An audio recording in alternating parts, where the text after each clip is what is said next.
Welcome to Sense of Style. I'm Stuart, and I think when it comes to being a gentleman or just a really attractive person in general, whether it's a male or a female, an extremely important part of that is paying attention to detail. Because when I imagine in my mind either a gentleman or a really attractive woman, what do I think of? I think of someone who's well-groomed, well-dressed, and somebody that smells really good on a consistent basis. Who does that remind you of? To me, it reminds me of people in FragCom. Why? Because people in FragCom, they care about a detail that the rest of society, or a huge chunk of people, completely ignore, and that is smelling good. People in FragCom pay attention to detail. So it's not just about smelling good. They care about the details of their appearance, of the way they come across. That is an attractive person, and I think in general, people in FragCom, it's a big generalization, but I really believe on average are going to be more attractive than people that aren't. And what that means is people likely watching this are gentlemen, or at least aspiring to be gentlemen, regularly wear fragrances, and I have 7 gentlemanly fragrances for you guys today. Fragrance number 1 is Eau d'Ombre Leather by Tom Ford. And when I think of a gentleman, Tom Ford immediately comes to mind. He is impeccably dressed all the time. He really does care about detail, and thankfully so does his brand. It's a very detailed-oriented, high-quality designer brand, and so is this fragrance. However, the performance here is not as good as Ombre Leather. 6 hours versus 10 hours, more moderate projection. This projects like a monster, but 6 hours and moderate projection for me is fine, and I absolutely love it. And I think the key here is I like this scent more than I like Ombre Leather. I also like it more than the fragrance that this is most frequently compared to, which is YSL Baby Cat. And that's because this doesn't have anywhere near the vanilla that Baby Cat has. And in some respects, yes, ballpark-wise, both are leather and vanilla fragrances. So they're sweet, leathery, a little bit of masculinity. But my God, that's where it ends. There's so many other differences. When it comes to Baby Cat, it's like super sweet. This gets sweeter the longer it's on my skin, and it's definitely sweeter on paper than on my skin. So, be careful trying this one in the store. But this is also different in other ways, right? The accents for Baby Cat are things like elemi and olibanum, so fresh resin. So fresh resin accents. The accents here are cardamom and coriander, so spicy accents. So the accents are different. The vanilla is less. And the thing that I like about it most, especially early on, is I get a little bit more of a masculine, pungent leather.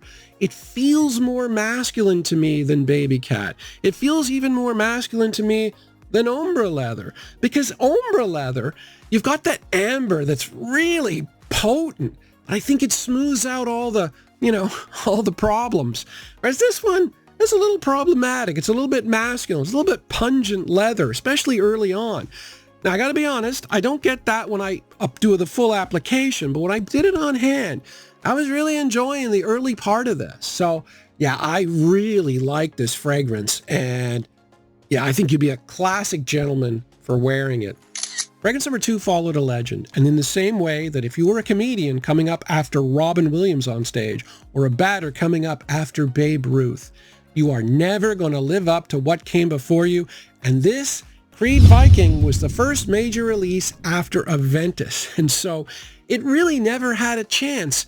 Add to that the fact that this is definitely a more mature fragrance. This is more 30 and up. It's an old-fashioned spicy fougere, a spicy barbershop, if you will, which has a more mature DNA than Aventus, which is more mass appealing. So when you talk about barbershop, you got to talk about lavenders. There's a lot of lavender here. There's also some peppermint. Those are the 2 aromatic notes. There's also some citrus. But then you got to talk about the spices. There's allspice, there's pink pepper, and there's clove. So it's a pungent, spicy fragrance. And then finally, the absinthe note, and that is a boozy note. That's an alcohol that was really popular at the turn of the 20th century in Paris. It had psychedelic properties. It was green. It's a weird alcohol-based note that people are not familiar with, but it gives a scent an extra weird feel. And that's why I don't like the comparisons to Old Spice. Now, again, same ballpark, but quite different fragrances. And I say that for a number of reasons, not just the absinthe, but you're also talking Old Spice. It's a cinnamon-based fragrance. This is cloves. This is way more pungent. And then there's a ton of floral elements in Old Spice. Not a knock on Old Spice. I'm just saying, I think they're quite different. I think this one, though, really gentlemanly still. It's definitely a spicy fougere. It's got an old-fashioned quality to it. The performance is moderate projection, at least 8 hours. Definitely a gentleman fragrance. Fragrance number 3 might seem like a strange choice, seeing as it's a mass-appealing fragrance and it's very, very safe. However, YSL myself, Eau de Parfum, has a couple of qualities that are very similar to what you would expect from a gentleman. Number 1, this is a minimalist scent all the way.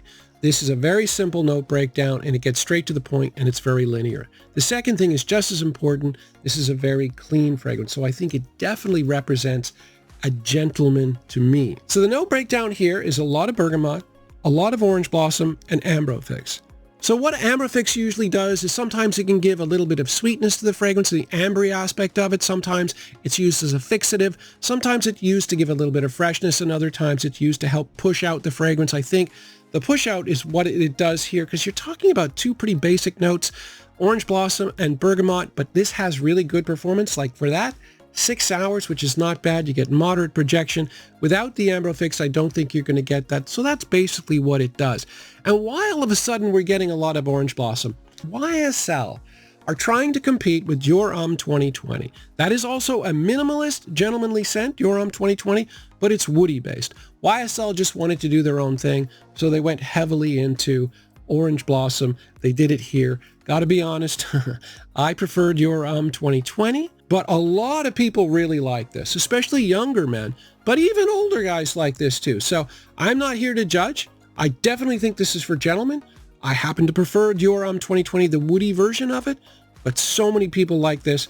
That's basically why I bought the bottle. I did not buy this for me. I bought it for the channel, and gentlemanly fragrance for sure. Fragrance number 4 is a lovely gentlemanly fragrance, but was a victim of two things: mediocre performance and really poor timing. It's Dolce & Gabbana The One Gentleman. And the poor timing comes from the fact that this came out in 2010. That was the start of the sweet fragrance craze. 1 Million was absolutely popular. The Code line was super popular. And so people weren't thinking about gentlemanly fragrances back in 2010. And so this one struggled. It's also in the One line, which is notorious bad performance. But I will say this, because I own Dolce & Gabbana The One, the Eau de Toilette, for many, many years. This has much better performance. The one EDT, I got about 3 hours. I get 4, maybe 4.5 here. You don't get much more than that. So it's not like a great performer, but it's not as terrible as some of the other fragrances in the Dolce & Gabbana One line.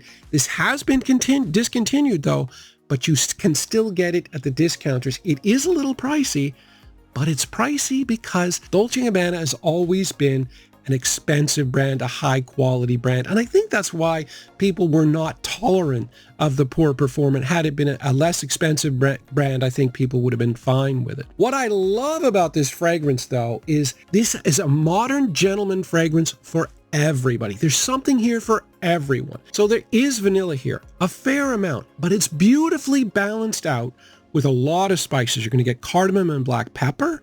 And then you're also going to get a ton of lavender, which is an old-fashioned sort of barbershop-y type of note. So there's something there for young guys. There's something there for old guys. I think it's a lovely fragrance, and but for the performance, I think this would be far more popular.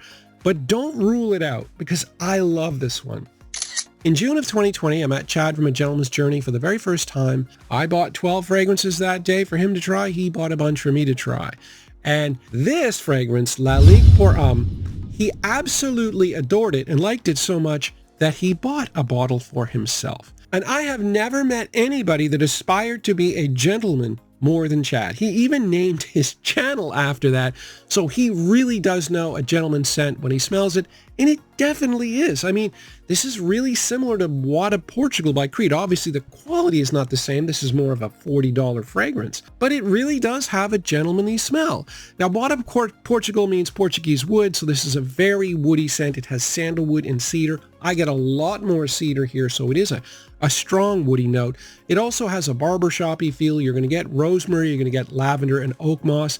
The thing that I love about it, though, is it's really rare to get a good iris note in an inexpensive fragrance. It's only happened to me twice. here and with the Dreamer. And so when you first notice the iris, I was like shocked. I'm like, iris in a $40 fragrance? I couldn't believe it, but it is there. And so, yeah, definitely a gentlemanly fragrance. It's just on the cheaper side. About once a year, I will run into a fragrance that I think is underpriced. This year's fragrance is Ralph's Club Parfum. A couple of years ago, this was a lot pricier, but everything has gone way up, and the price here has stayed the same. I think at $58 at the discounters for 100 milliliters full presentation. I think it's an excellent buy. It's very similar to YSL EDP. It's just not as strong as YSL EDP, but the scent profile is very similar. This might be a little bit earthier, that's all. I suspect it's priced reasonably because this really isn't a parfum. It was called a parfum. A lot of people went out thinking that they would get a parfum concentration. They didn't. And then word of mouth got back to everybody. And they're like, yeah, this one's no good. Think of it as an EDP, okay? This is definitely not a parfum. YSL EDP, I get about 7, maybe 8 hours. This I get 5, maybe 6. So this does not perform like a parfum at all. If you look at the note breakdown though, woody aromatic with some apple, it's really similar to YSL EDP. So obviously I mentioned the apple, that's here. You're also going to get a lot of woods. There are 4 woods here. A little bit of vetiver, the smokiness of it is going to give it a darker feel than YSL EDP. You're also going to get 3 aromatic notes, the usual, lavender, sage, and geranium. And it's a clean, gentlemanly, woody aromatic, safe for work, safe for all year round. I mean, I tend to wear fragrances like this in the summer, but yeah, right now, great buy for a gentleman. And finally, we have a classic barbershop style, old-fashioned gentlemanly fragrance, Paco Rabanne. This came out in 1973, and the thing that I like about this is so many of the old-fashioned fragrances have been watered down to oblivion.